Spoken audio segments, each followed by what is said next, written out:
I'm going to ask something delicate, and you may not like it. The president may not like to hear it if he's watching, but I think the American people need to get a yes or no answer on this. Does President Biden, at 81 years old, have Alzheimer's, any form of dementia, or degenerative illness that would cause these sorts of lapses? And it's a yes or no question. And if you don't know, why don't you, as one of his senior staff members, know? I have an answer for you. Are you ready for it? Yes. It's a no. And I hope you're asking the other guy the same exact question. Boy, oh boy, oh boy, oh boy, oh boy. I gotta tell you guys, for the past 5 to 6 days straight, it seems as if there's been nothing but non-stop criticism and questions towards the White House and the Biden administration about the state of Joe Biden. Now, this should have happened before the debate because everybody knew that Joe Biden was not in good shape, but the liberal media and the Democrats lied to us, okay? And now all of a sudden, after the debate, the mainstream liberal media, they want to do their jobs, okay? Which is to actually press the Biden administration to ask them questions about what appears to be Joe Biden's deteriorating mental health, okay? And now they're doing that. They're actually holding the White House accountable. They're just not letting the White House lie to them and to gaslight them. And it really is a glorious thing to watch.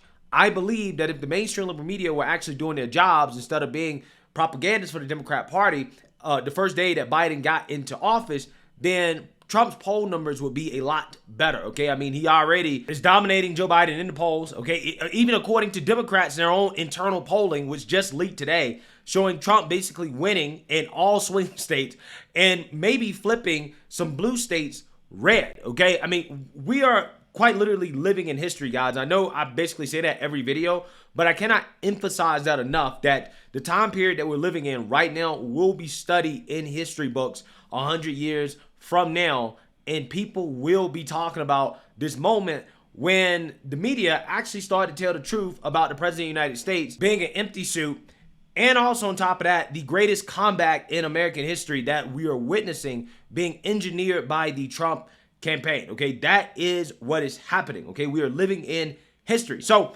again, the press, the liberal media, is finally doing their jobs, okay? And they're asking tough questions of the White House. They're demanding answers because they probably feel gaslit and betrayed, okay? Like the rest of America who actually bought into this nonsense from the Democrats and the mainstream liberal media about Biden's mental fitness. But they asked Karine Jean-Pierre, and we all know that Karine Jean-Pierre, all of her press conferences really are a waste of time because she never answers questions. Is nothing but Kamala Harris style word salad from Karine Jean-Pierre. And that's exactly what happened in this press conference when they confronted Karine Jean-Pierre directly on Biden's poor debate performance and whether or not he actually has dementia or some other issues that we should know about. Members of Congress for the president to step aside for the 2024 election because he's not capable of serving another 4 years. What is his response to this? So let me just step back for a minute and I guess deal with the questions that have come in about the debate. And honestly, this is something that the president has addressed himself multiple times since this past Thursday. And first of all, I want to say we understand the concerns. We get it. The president did not have a great night, as you all know, and many of you reached out during the debate. The president had a cold. He had a hoarse voice. You all heard it. That's why you reached out. Did the president get examined by a doctor, or did he get a neurological scan? A neurological scan? Look, what I can say is that, just to take a step back, it was a bad night. We understand that it was a bad night. And the president has spoken to this. And he understands that. And so I cannot speak to anything beyond what I just shared. The president has regular annual physicals that we release in a thorough report. We're going to continue to do that.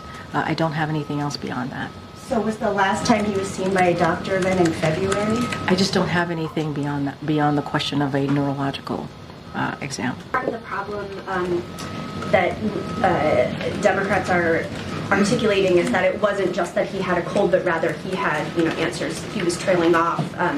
He didn't answer some questions in a sort of fulsome way. And speaking of Nancy Pelosi, one of the things that she recently said was that it was a legitimate question whether his performance was an episode or a condition. So I guess I wondered if there's been any consideration given to like releasing a more robust set of medical records or something to show his mental acuity. So I will say this, look, and again, I get the question. It is a fair question to ask. We are not taking that away, and that's why the president certainly has spoken to this.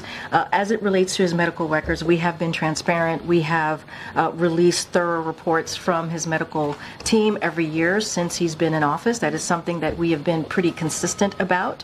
As it relates to, something like a cognitive test, to the question that you're asking me about what the speaker, former speaker said, obviously she can speak for herself. His team, who has said, the medical team said it is not warranted in this case. We have put forward a thorough, transparent annual report on his health. The administration strongly criticized the media for clips showing the president appearing to be confused, freezing at times, and you called it cheap fakes, misinformation, disinformation. In one case, even implied that it was the product of artificial intelligence, calling it deep fakes. Do you have any regret over using that language? Not at all. Not at all. And let me be clear, it was a certain part of the media. I mean, you can speak to this better than I can. A certain part of the media which was doing this. And look, independent mainstream fact checkers in the press and misinformation experts have been calling out cheap fakes.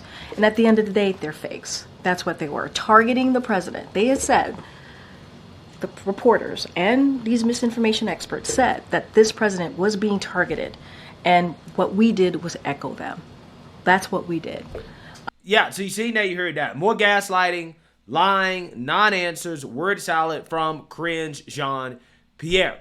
Okay, because she is going with this narrative that, well, Biden had a cold, right? She's not acknowledging that the elevator doesn't go all the way to the top floor with Joe Biden mentally. Okay, she's not acknowledging that. But she's saying that, well, it was a whole bunch of other things, right? Again, like Biden had a cold. Okay, well, it was just a bad night. Just a bad night. Now, the real questions that people want to know, like, for example, did Biden take some type of cognitive test? How is his medical records? Neurological exams? No answers, right? No answer at all, okay? And then she also, on top of that, doubled and tripled down on this idea that what we were seeing in regards to the clips floating around of Joe Biden losing his mind before the debate, oh, well, those were cheap fakes, right? It was fake. You didn't really see that, okay? While at the same time trying to tell people that, hey, we're not trying to discount what you saw, but you are trying to discount what we saw because you continue to try to run with this narrative that what we're saying is not actually what it is, right? And it's offensive. And people are getting tired of it, man. They really are, okay? I mean, it's at the point now where CNN is roasting Karine Jean-Pierre for her word salad non-answers that she gave at this interview that really did not reassure the American people that the president is fine or that the White House is even acknowledging that there may be a problem with the president. Again, it's that bad that even CNN has roasted the affirmative action press secretary. Take a look. Well, the motivation behind that press conference was clear because Karine Jean-Pierre said it plainly. We want to turn the page. We want America to turn the page. We are hoping to turn the page. I mean, she said it 3 times. That was quite clear. The page is not turning because there was a lack of answers to the critical fundamental question that was being asked, which is, what happened? What happened that all of America saw? So Karine Jean-Pierre kept saying, we're not trying to ignore reality. We understand and acknowledge what America saw and witnessed, and that was a really bad night, and that was a bad debate. And we acknowledge that. But she does not offer one bit of evidence or reasoning or rationale for why. Why did America see what they saw that night? And there were a lot of questions asked by the White House press corps. Can we get more medical records? Can you bring the doctor in here and make them available? Is it time to do a cognitive test? You didn't do one in the last. And there was just none acceptance of that kind of a premise. It was just one bad night. We acknowledge that. But she's missing explaining to the country fundamentally Why? Well, I mean, CNN is surprised by this, but I'm not surprised because if you have been watching Karine Jean-Pierre in these press conferences since she got the job, yeah, I mean, this is par for the course. She never answers any questions. She is a useless person, right? I'm not sure why we're even having press conferences anymore with her, right? Because the press never gets any solid answers from her in regards to what's going on with the administration. I mean, the American people are being left in the dark by the least transparent administration in American history, okay? That's not an exaggeration, okay? There's no transparency with this administration. And at this point, I think that the press should revolt against Karine Jean-Pierre because her answers that she gave were unacceptable, okay? She continues to try to tell, oh, it was just one bad night. Oh, well, what you saw before in the past, oh, cheap fakes. She can't tell us anything about the president's health. She can't give us an explanation on why we saw what we saw. But again, we all know why we saw what we saw, right? We all know why. And they know why as well, too, which is why she don't want to talk about it, which is why she's avoiding answering questions, okay?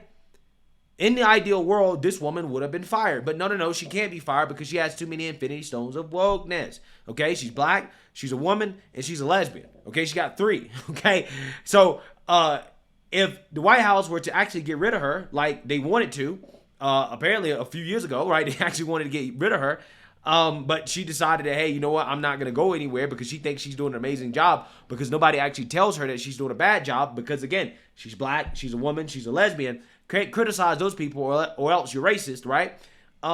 If she actually was fired, that is what she'd be doing. She'd be boo-hoo, whining and crying. Racism, right? Just like what's happening right now with Kamala Harris, okay? There are rumors that if Joe Biden actually steps down, the Democrats do not want to replace him with Kamala Harris because she is not much better than Joe Biden at this point. And the Kamala camp apparently, again, is crying racism. They're saying, no, you can't replace Kamala Harris with a white man, okay, because she's a black woman, okay? That's disrespect towards black women. Now, again, at what point are the Democrats going to realize that identity politics do not work? In fact, it often backfires because when you're not putting people in positions of power based off merit, based off how competent they are, then this is what you end up with, right? You end up really stuck with them, okay? Even though they're doing bad at their jobs, right? Democrats can't replace Kamala. They can't replace Karine Jean-Pierre. They can't replace any of their diversity and inclusion hires at all because of accusations of racism and the pushback that they would get for it, right? It's actually pretty hilarious. So now what you're seeing is that the press is fed up, the media is fed up with the lack of answers from the Biden administration, from their affirmative action press secretary. But again, they really can't say too much about it. They really can't criticize her too much because, again, they will be accused of racism, right? So now, again, they're stuck with Joe Biden because they can't really replace him with Kamala, right? They're stuck with Kamala, okay? And they're stuck with Karine Jean-Pierre. They're stuck with incompetence. And incompetent people like Karine Jean-Pierre coming out here and giving this non-explanation for what we saw just makes the Biden administration look even worse. It looks like all of the people that are running the Democrat Party are either extremely incompetent, they're liars and gaslighters, or they have some mental issues, right? Look at Nancy Pelosi, Joe Biden, and maybe even Kamala Harris as well, too. Throw them in there when it comes to mental issues. Incompetence, Kamala, Karine Jean-Pierre, gaslighting, lying. Again, all the Democrats, really, to be quite honest with you, all they do is gaslight and lie. Again, it's just a complete and total embarrassment, not just for themselves, but for the country as a whole. The world is watching, and they're saying that we are the weakest that we've ever been because our leadership is quite literally the weakest that it's ever been. It is a damn shame. Let me know what you guys think. Make sure you like, comment, and subscribe. Most importantly, share a Black conservative perspective. Peace.